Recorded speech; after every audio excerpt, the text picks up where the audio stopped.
Xuống học à? Wow, mẹ bằng kiếm điện chất vãi.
How can something as beautiful as this be dying?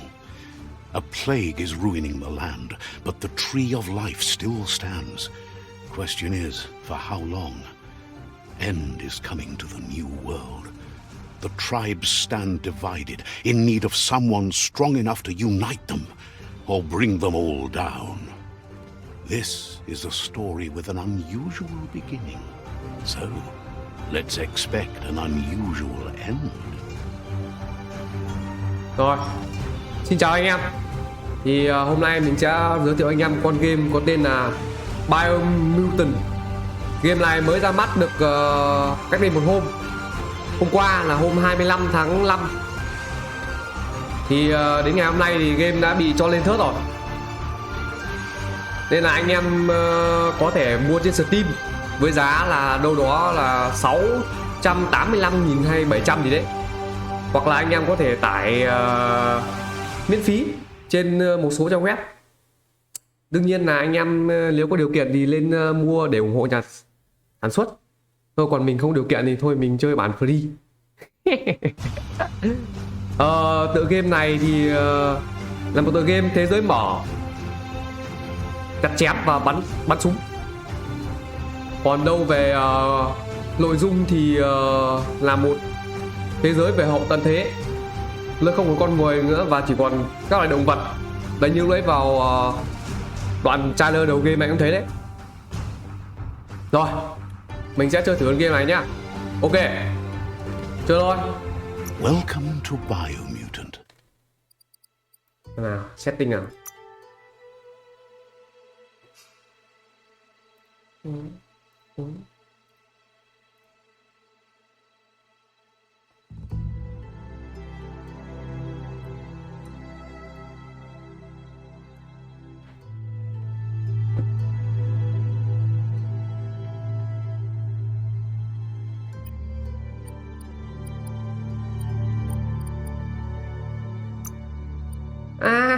Đây rồi. Thôi, chơi để trải nghiệm cho anh em xem thì thôi, chơi này cho nó hát nhỉ. Đây là mức độ khó này, trung bình này, dễ này. Rồi chơi khó nha.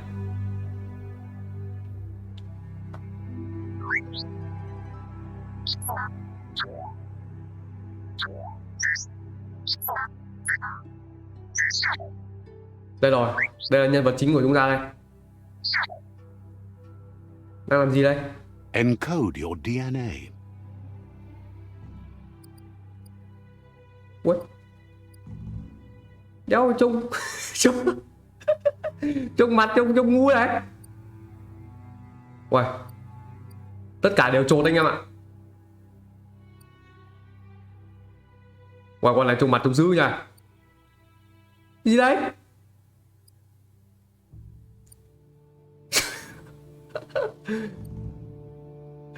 Mặt trông kiểu gì đây? Đây là con gì đấy? Chuột à?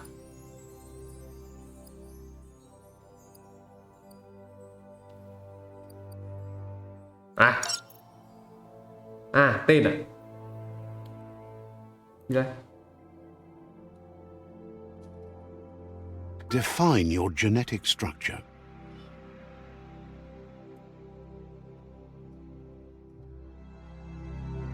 Con này kiểu như cân bằng à?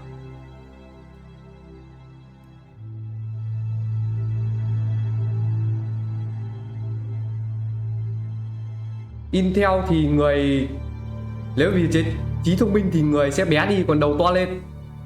Còn đâu về nhanh nhẹn thì chân tay sẽ dài, người sẽ thon gọn. Đấy, giờ anh em thấy chưa? Sò trang này, người này, đấy, wow. Nhiều kinh không? Chết không? Rất là đô nhá. Yeah. Vitality thôi, chân thì người to, đầu bé này. Ôi mình chưa cân bằng nhé. Cân bằng này.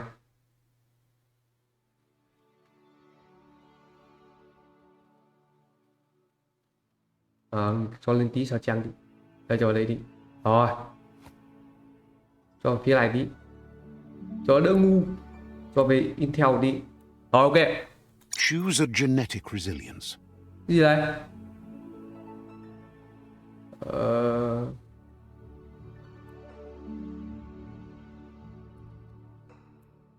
Đây là phóng xạ này, lạnh này, nóng này. Đây là cái gì không biết. Tiếng Anh mình hơi ngu anh em thông cảm. Thôi mình cứ cho cái này cân bằng thôi. Choose your first style. What style? Gì đây? Wow. Đang có một vạch ở đây nhỉ? Đâu rồi, đây. Rồi. Pick your main color.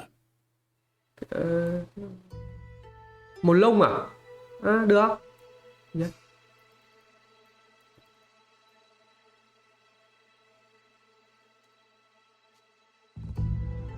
Đấy, làm tí quả xanh cho nó. Rồi. Choose your detail color. Đâu lắm thế. Đây lông mặt.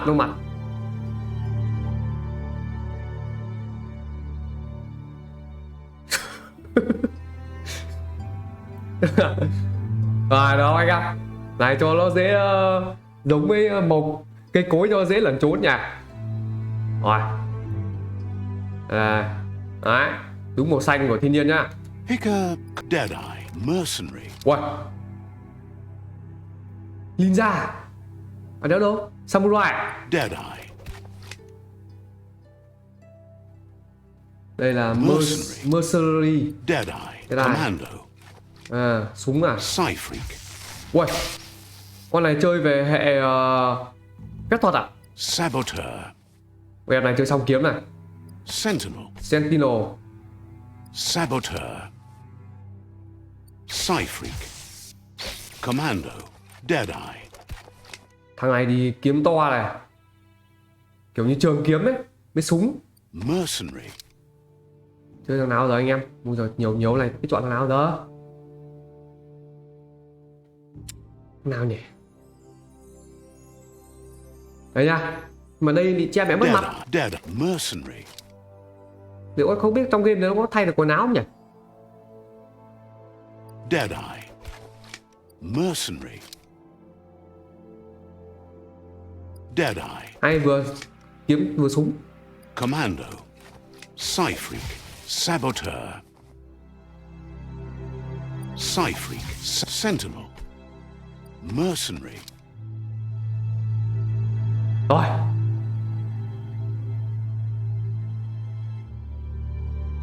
Mercenary chosen. That'll work. Here's somebody with a trouble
And you decide yourself, and it seems we're headed in the right direction.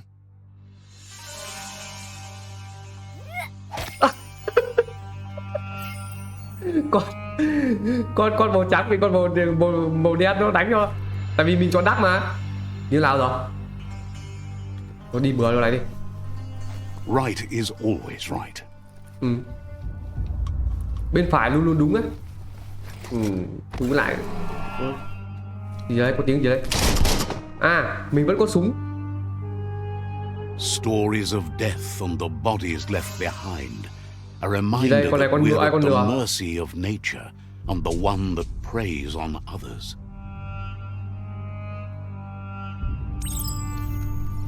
Rồi đến xem nó lại làm chết đấy này. Do you remember the beast that shattered your family, or did you choose to forget? You turned your back on our world and got lost in your own. Meanwhile, the predator only grew stronger.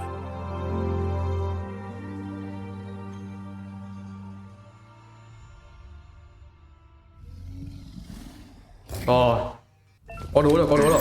Ê, sao?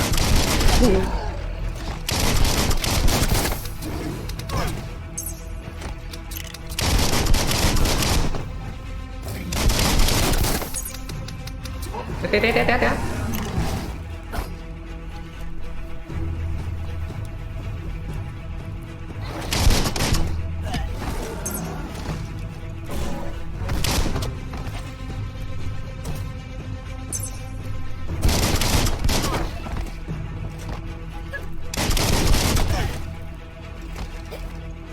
À, Quy ở đỡ à?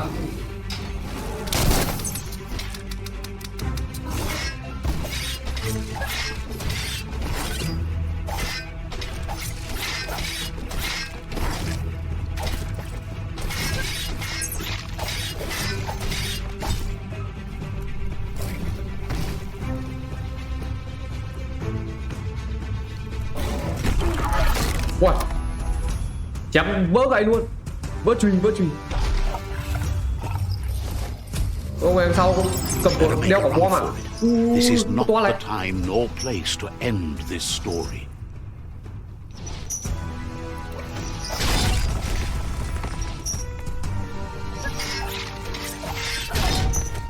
Con mẹ mày vào vậy. À, sao mình lại chạy đến đây này?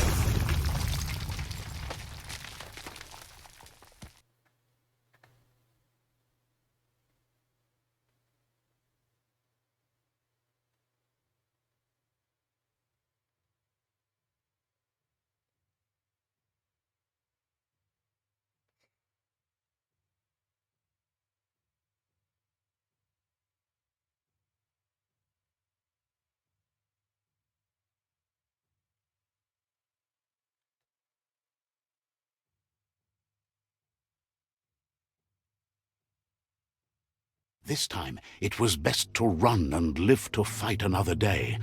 Let us hope you're ready for it when it comes.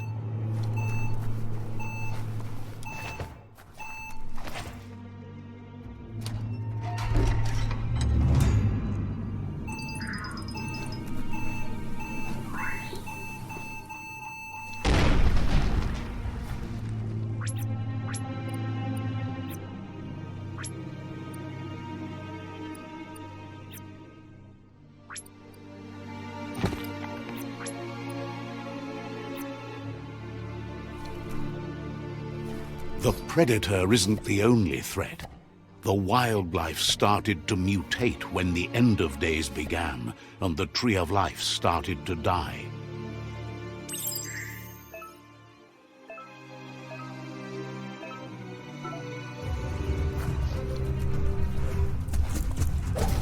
Slash and dash.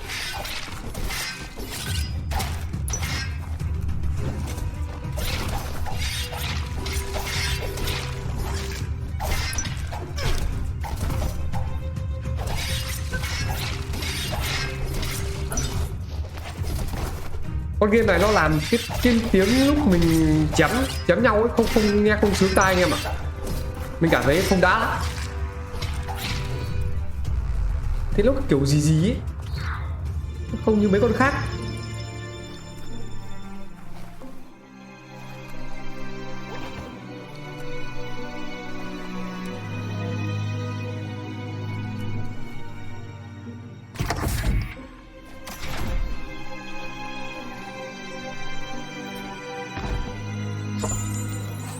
Có cái gì đây?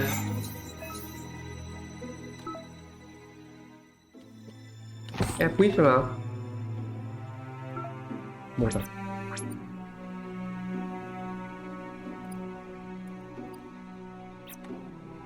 À, như một là như để bơm máu thôi.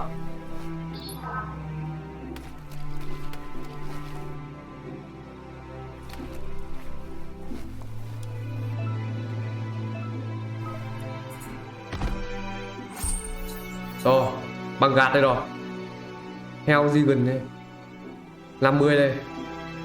5 giây.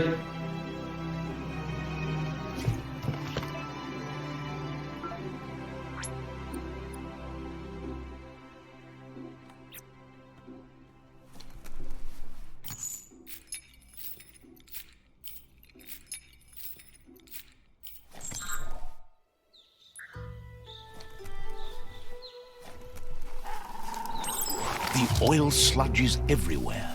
To most, it only means death, but some have adapted to the new environment and changed with it. Evolution has its ways.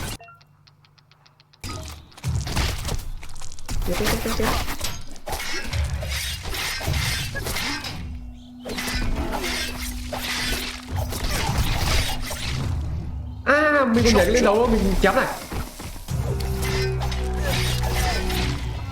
Chết luôn. To nhưng mà yếu quá. To hơn thua.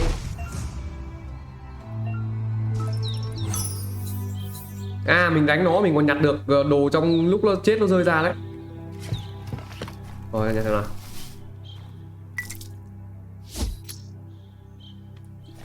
Đây có cái gì đây? Cấm. Đây biển cấm này, không được xuống đây.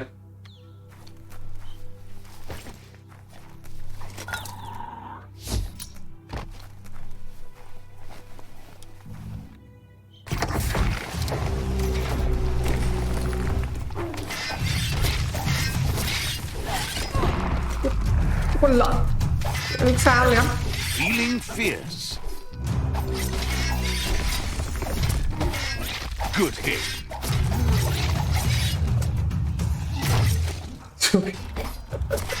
Chả quả nhảy lên đầu chém như kiểu trong God of War.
Có cái gì upgrade như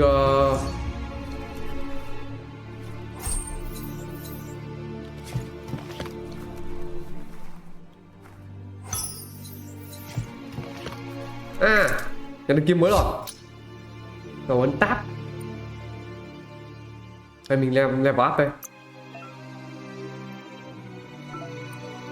Đây là cộng vào máu này, cộng strength này, cộng trí thông minh này, nhanh nhẹn. Ma này cái gì? Năng lượng à? À, đây là lắc này. Có cứ làm tí mà sao trang nhỉ? Feeling stronger every day. Mình còn một điểm update nữa này.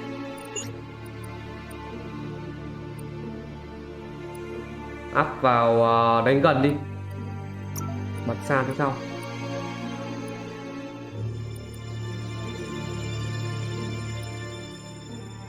Một tay à?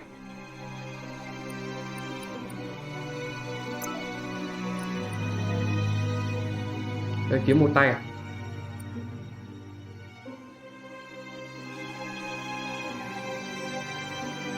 À, hay đấy.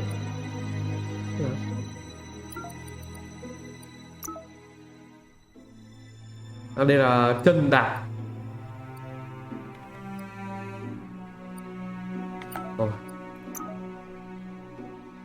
Mình là song kiếm đúng không?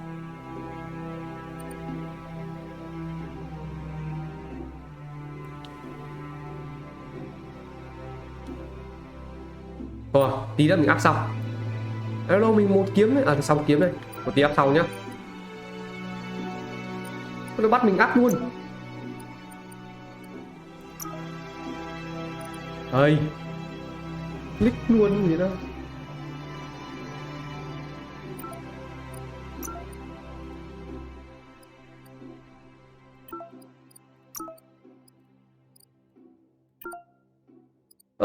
Không biết được à?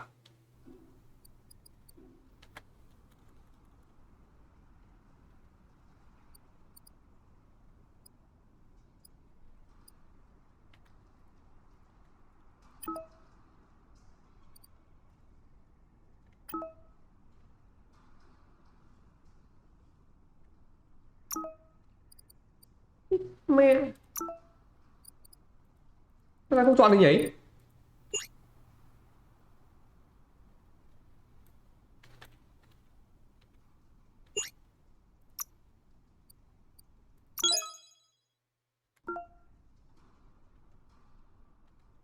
Rồi. Lòng ngoạc ngoạc.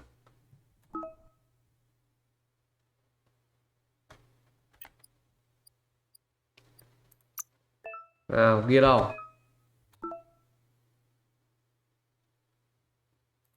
Inventory đây.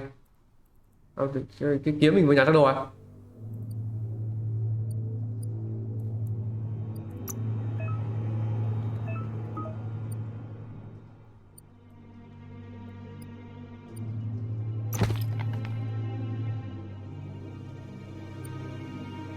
You reload it by swinging back your arm.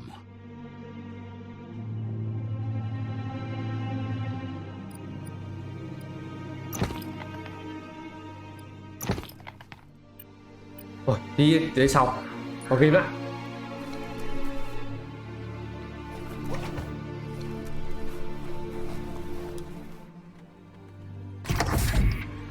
Look, an emergency box Yeah. from the once was.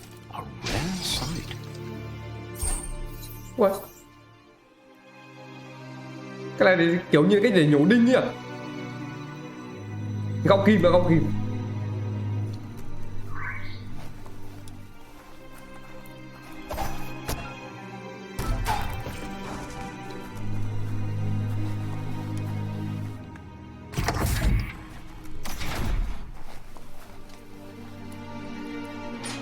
That pipe looks weak. The claw bar should come in handy. À, bấy này là. Rồi. Nhảy đây. Whoa. It's time to find a way out of this place. No, really, I mean it.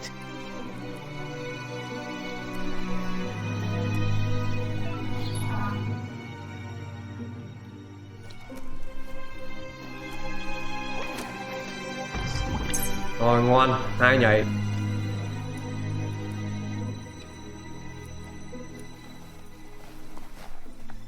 Chúng là trông như kiểu bị phóng xạ độc luôn như trong kinh này.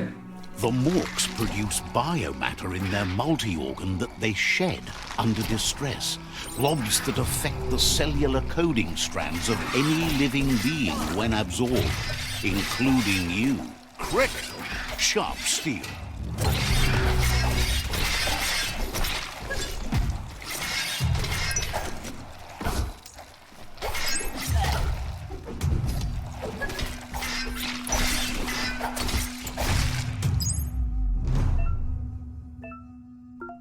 Mình vừa nhặt được cái gì? Biopoint. Con này không chém được à? Curious about what's up there?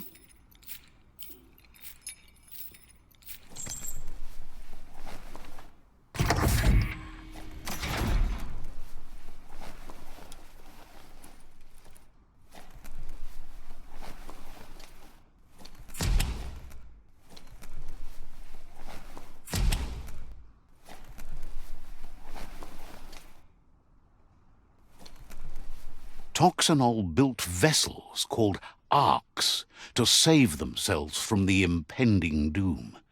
But was it too late? It is only from the flight logs of the single ark they left behind that we know other arks traveled through the sky and beyond. It seems those that came before us never lost hope in finding a new home for their kind. Đây là bản vẽ cái gì? Bản vẽ gì đây? Toxanol built vessels called arks to save themselves from the impending doom. But was it too late? It is only from the flight logs of the single ark they left behind that we know other arks traveled.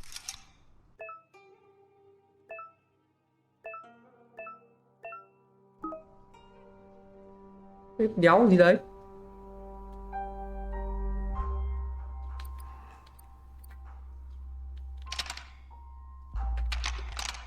Just a few moves left. Make them count. Lối à?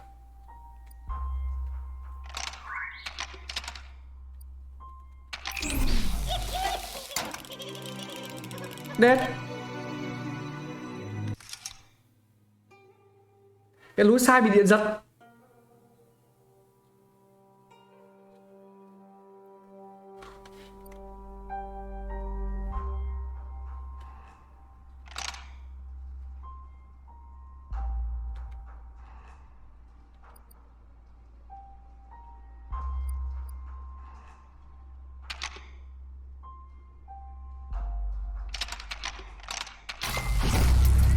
Xong rồi. Đây là đoạn phim. Đoạn phim về cái gì đi? There are few records of the chain of events that led to the big apocalypse eons ago. Đây kiểu như là một nhà máy thải ra chất hóa học này. Prepared for how recklessly the Toxanol Corporation would make its mark on the world. Their rare earth mining and nuclear industries generated tons of waste, and without consideration for the future, they dumped it all in landfills until they ran out of space. That's when they made the big mistake. They began dumping the toxic waste in the surf just off the coast instead, assuming that it would sink and decay with time. And they were right. But no one was prepared for what was about to unfold. Once in the surf, the radiation interfered with the genetics of the wildlife and created bizarre mutations in their offspring. It had an inconceivable impact on biodiversity and the entire ecosystem. The world as they knew it crumbled as nature retaliated. It would never be the same. Đây nó nói về kiểu như là thế giới bị rác thải này, đủ các kiểu hóa học, hóa hùng tàn phá. Thế là dẫn tới sự diệt vong của con người và sự tiến hóa của động vật. Thế bây giờ có con chồn cầm hai kiếm đi chém nhau. Gì đây? Going pew pew is never a good thing. Pew pew. It's coming from behind that door. Có cái gì đó đằng sau cái cửa. A warning label. The box looks like a potential brain melt. It's going to take a bit of puzzling to short circuit the door.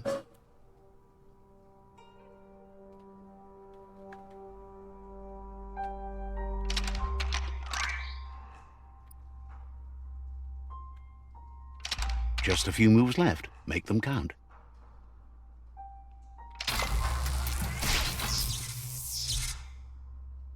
Rồi. There you go.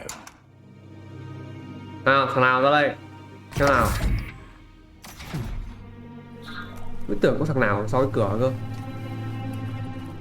Đây ai đấy? The wheeled one is outnumbered. Ông nào lại ngồi như quả xe lăn này?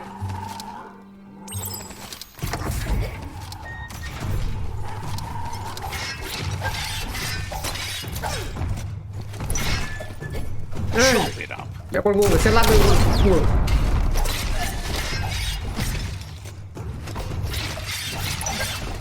Ông có xe lăn tai đệ đi bắn mình với kinh ý. Ê, kinh quá nhỉ.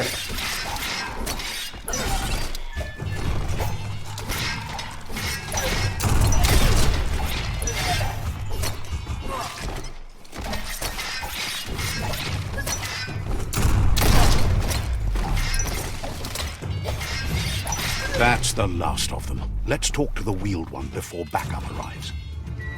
Nó chạy à? À đâu đây, nó bắn hộ mình đi. Không phải nó bắn, nó sai bên kia là nó bắn hộ mình. Chị em xin lỗi nha, em hiểu nhầm. Hold on to that.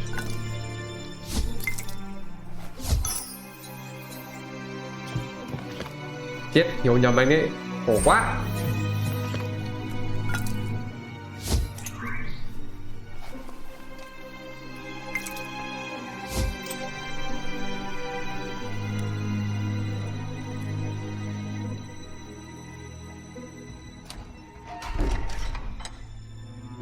Thanh niên cẩn thận thế. Đi qua phát đóng cửa luôn. Vâng. À, anh này trông giống như con lười nhỉ. Nghe chào anh. He wants to thank you for taking his side against the scavengers. Anh ấy muốn cảm ơn mình. Familiar. You just can't figure out why. He presents himself as out of date. He knows he's way overdue, but he hasn't given up. He doesn't seem surprised that you don't recognize him. You were just a child back then, the night everything changed. There have been rumors of a one-eyed Ronin seen outside the Great Wall, and he's happy to see it's true. The legend of the one-eyed child that grew up as an outcast is old and sad.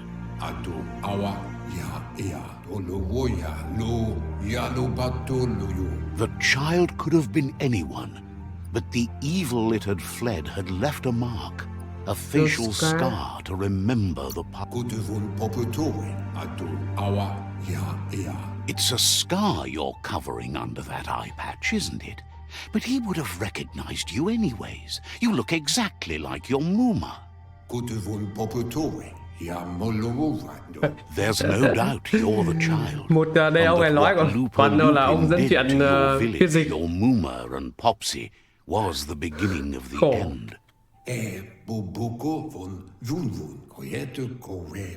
He says it has taken you a long time to bring the past back up to the present, to find your way back, but he's grateful you have. It was after the attack that the unity fell apart.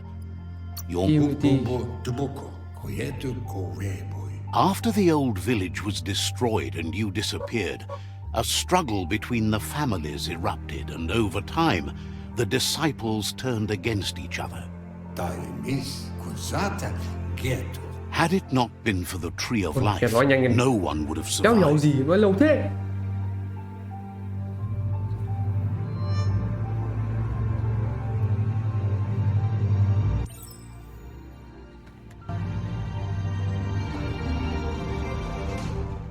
À.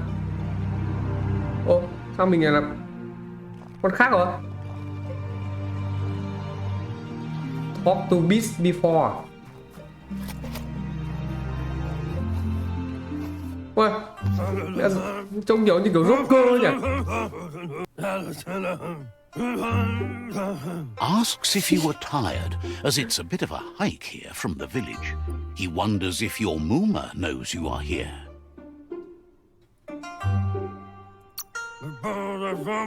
You're such a good child, so you probably did. Even the young forget. He understands why you came out here, to see them, the potato people. Đúng kiểu ca sĩ nhạc dốc. The potato people, or Nono, are a Tôi không tin wonder, vào somehow magic. interlinked Không with tin phép thuật. this little tree here, fueling its source of life. No, cái gì đây? Potato people eat better. Potato là khoai tây à?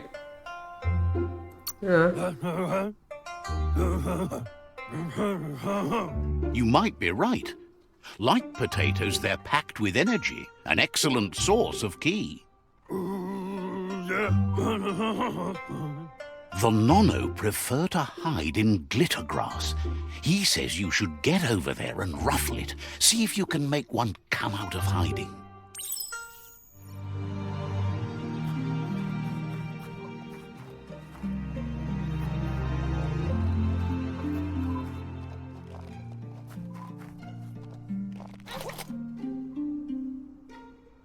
Mà tự dưng mình thấy như mình bé đi sao nhỉ?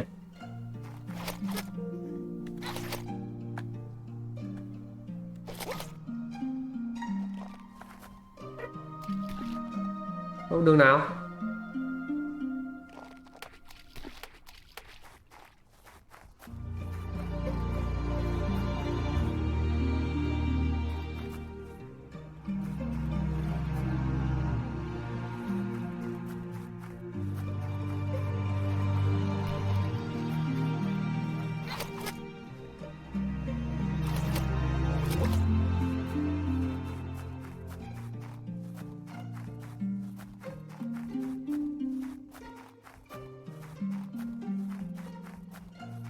Tiếp, cây cỏ che mất chả nhìn thấy cửa đâu, cứ tưởng không có đường.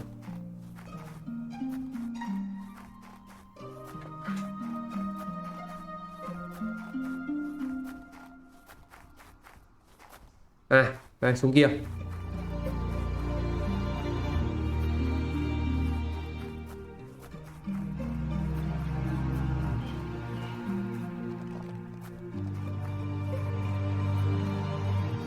Hello, có ai ở đây không?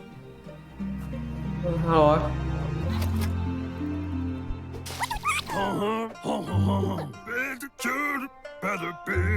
You found one. You should be proud. They don't come out for everyone. The Nono's key energy is just what the Pensai needs to complete its cycle. The small tree you saw up there where you met will eventually grow into a tree of life and start giving back to nature. It'll be the heart of the land. You'll need to support the tree for a long time to come. The only way it'll grow tall is with the burst of ki released from the Nono as they become one with the tree.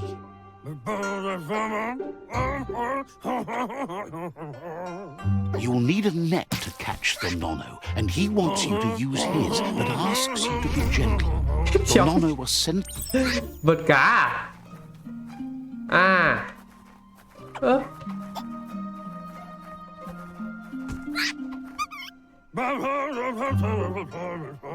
You handle that net like you've never done anything else. He's impressed.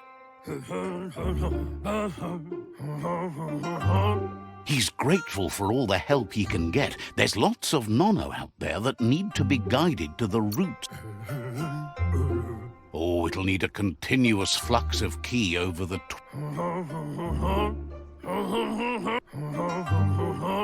But...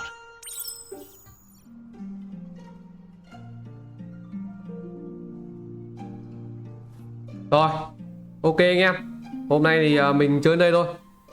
Anh em thấy con game như nào? Mình thấy con game này thật sự là không biết là mình không cảm nhận được hay sao, nhưng mà mình thấy nó không hấp dẫn lắm. Còn đâu chơi về lâu về dài thì không biết như thế nào. Còn anh em thấy sao? Nếu anh em thấy hay thì có thể tải con game này miễn phí ở nhiều web. Không thì anh em có thể mua ủng hộ nhà phát triển ở trên Steam, có giá là gần 700.000 đấy. Rồi, chào anh em nhá. Goodbye.